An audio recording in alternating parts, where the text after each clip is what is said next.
Antroje šio uždavinio dalyje reikia įrodyti, kad trikampis AML yra lygus trikampiui CLK. Trikampis AML lygus trikampiui CLK.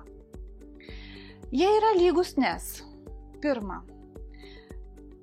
kraštinė LM yra lygi kraštiniai LK.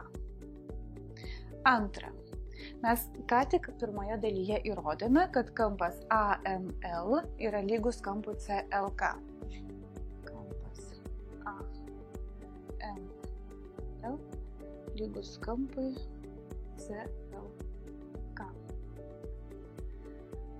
Kadangi trikampis ACB yra lygiakraštis, jo kampas C taip pat yra 60 laipsnių.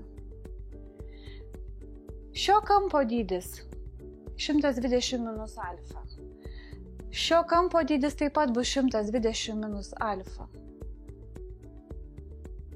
Iš 180 atėjame 60 ir alfa, gauname būtent šio kampo dydį. Taigi, kampas LKC